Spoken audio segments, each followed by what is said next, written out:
男孩一把扑进女仆的怀中，发誓长大后要跟她结婚生子。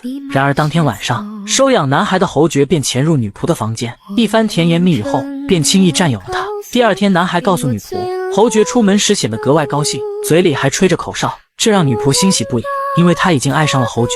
然而几天前，他们还是素不相识的陌生人。女仆跟男孩本是被伯爵收养的孤儿，日子过得平淡且幸福。然而天不遂人愿，伯爵突然遭人毒害，侯爵作为他的好友前来探望。他询问伯爵谁下的毒，他想为伯爵报仇，但伯爵却说没必要，因为当他得知自己喝了毒酒后，也让下毒的人自食其果。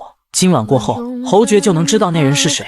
在临死前，伯爵把一本关于男孩身世的黑色笔记本交给了侯爵，并将女仆劳拉还有男孩塞巴斯蒂安托付给了他，随后便毒发身亡。在处理伯爵的后事时，跟他交接的红衣主教却表现得十分异常，他似乎对伯爵的离世幸灾乐祸，这让侯爵意识到红衣主教就是毒害好友的凶手。所以在晚宴上，侯爵趁着红衣主教不注意，在他的酒里加了砒霜。然而红衣主教还没来得及喝下毒酒，就直接毒发倒在了地上。这一幕立马吸引了所有人的目光。随着红衣主教痛苦的死去，侯爵的猜想也在这一刻得到了证实。为了洗脱自己的嫌疑，他趁机把毒酒倒进了一旁的花瓶里，然后匆匆离开了现场。然而他的举动却被另一个红衣主教看在眼里。回去之后，侯爵告诉劳拉，自己打算明天就离开。听到这个消息的劳拉内心却十分忐忑，因为她不确定侯爵是否会带着自己一起走。此时她只希望对方能多看自己一眼。如果单身的姐妹也像劳拉一样渴望得到异性的关注，一定要试试陌陌。在这里没有熟人社交的压力，只要你一上线，就会有附近优质的单身男性主动找你聊天，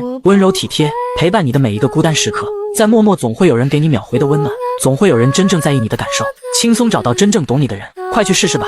为了试探对方的心意，他小心翼翼地询问，然而结果也正如他所料，侯爵并没有打算带他一起回去，这让劳拉感到十分失落。他既不想跟男孩分开，也不想离开侯爵，因为经过这几天的相处，他早已被侯爵忧郁的气质深深吸引。就当他以为自己以后会孤身一人时，侯爵却突然改变了主意，因为男孩是劳拉一手带大，他担心如果不带着劳拉一起回去，男孩不会跟自己离开。突如其来的惊喜让劳拉欣喜不已，而一直躲在角落偷听的男孩更是激动地冲上来抱住了劳拉，他发誓自己会永远陪在她身边。第二天，他们就收拾东西跟侯爵一起回到了巴黎。在接下来的几周里，劳拉每天都沉浸在喜悦中，她时刻关注着侯爵的一举一动，眼里心里全是他。每天清晨，劳拉会贴心地给他送来早餐，此时的侯爵也对他热情依旧，他一把将劳拉拥入怀中，随后的事便不言而喻。然而沉浸在幸福中的劳拉并不知道，越容易得到的东西就越容易失去。刚刚还在跟他翻云覆雨的侯爵，转头就在法国王后的介绍下认识了一位门当户对的贵族小姐苏珊娜，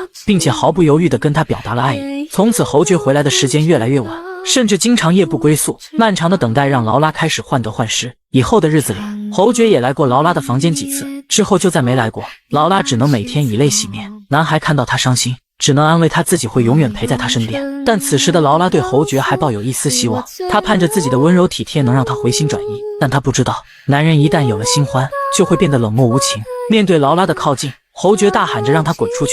劳拉怎么也想不到，几周前还对她甜言蜜语的男人，此刻却像是变了一个人。她不甘心输得糊里糊涂，于是便偷偷跟着侯爵来到了苏珊娜的家。但她很快就后悔了，因为苏珊娜的典雅高贵，让她看起来就像个跳梁小丑。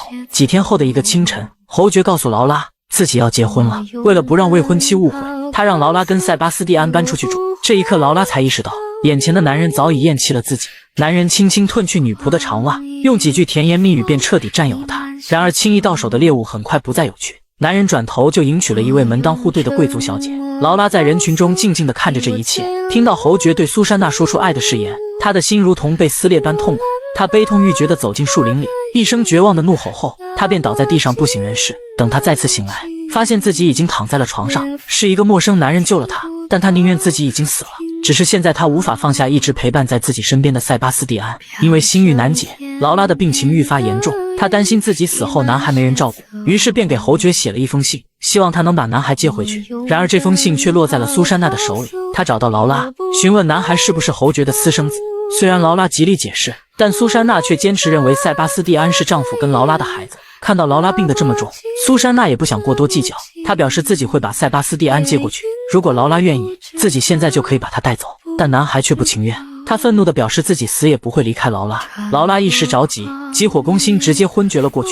这时一个自称医生的男子突然出现，他将劳拉带回了家。在他的精心照料下，劳拉的情况逐渐好转。几天后，劳拉彻底恢复了意识。她醒来的第一件事就是询问塞巴斯蒂安的情况。她担心塞巴斯蒂安独自一人无依无靠，旁边的男子示意她放心，他表示塞巴斯蒂安跟着苏珊娜走了。劳拉这才松了一口气。为了不让劳拉担心，塞巴斯蒂安还给她写了一封信，他表示苏珊娜对他很好，让劳拉安心养病。但此时的劳拉却依旧惦记着那个答应要娶自己为妻的男孩。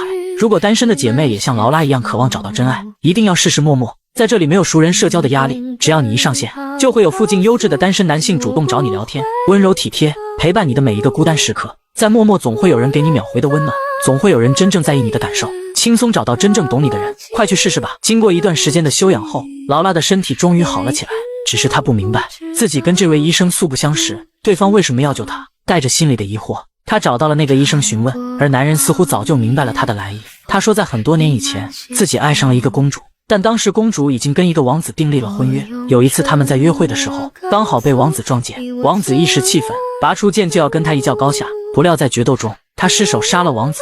当时他实在太害怕，就直接扔下公主逃跑了。几个月后，公主也失去了消息。后来他才知道，公主因为怀上了他的孩子，所以不得已才逃离了皇宫。再次见到公主时，她已经成了一具冰冷的尸体。他利用自己红衣主教的身份，辗转多年才找到自己的孩子，而这个孩子正是劳拉。突如其来的真相让劳拉一时难以接受，她因此又大病了一场。病好后，劳拉询问父亲为什么不早点跟自己相认，主教表示他的尊严跟愧疚不允许他这样做。在父亲的帮助下，劳拉恢复了自己的贵族身份。看着满床的漂亮帽子还有衣服，劳拉突然对生活充满了希望。而她唯一遗憾的就是少了塞巴斯蒂安的陪伴。她回到了他们曾经一起生活的地方，却发现这里的一切已经物是人非。当她看到侯爵的画像，便头也不回地离开，然后拿着一把剪刀在画像上划了一个长长的口子，以此来发泄自己内心的愤怒。而红衣主教为了弥补多年来对女儿的亏欠，决定帮她把男孩找回来。经过多方打听，他们才知道侯爵娶了苏珊娜后死性不改，又爱上了一个痴迷于政治的女人。他跟苏珊娜早就分道扬镳。得知侯爵去了法国卡昂，考虑到女儿的身体刚刚好转，法国又正处于动乱之中，主教让劳拉先回家，他独自去卡昂寻找侯爵。劳拉本不情愿，但想到父亲也是担心自己的安全，所以便听从了他的安排。到达卡昂后，主教找到了自己的一个老朋友，朋友告诉他，跟侯爵交往的那个女人叫夏洛特，只要能找到夏洛特，就一定能找到侯爵。等主教按照朋友给的地址找过来，发现夏洛特正在煽动暴乱。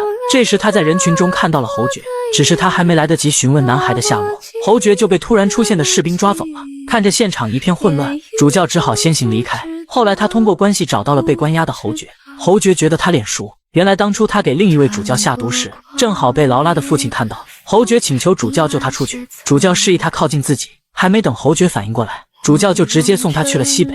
在来的路上，他就已经下定决心，一定要杀了这个负心汉，为女儿出一口恶气。她是一个卑微的女仆，却爱上了高高在上的侯爵。侯爵用甜言蜜语骗取了她的身体，之后便无情地将她抛弃。她因此大病一场，差点丢了性命，不料却因祸得福，成为了高高在上的贵族小姐。父亲为了给她报仇，亲手将侯爵送去了西北。紧接着他便来到了苏珊娜的家里，想要帮女儿把男孩带回去。苏珊娜得知主教的来意之后，表示男孩一直惦记着劳拉，但她早已把男孩视如己出。现在男孩叫她母亲，她不想让主教带走他。随后她便给了主教一个黑色的笔记本，因为丈夫曾经告诉她，这里面藏着男孩的身世秘密。在主教翻看笔记本时，却突然听到窗外传来了笑声。他顺着窗户看去，发现是苏珊娜跟男孩在一起打球。看着这温馨的一幕，主教不忍将他们分离，他留下了那本没看完的笔记本，没有打招呼便离开了。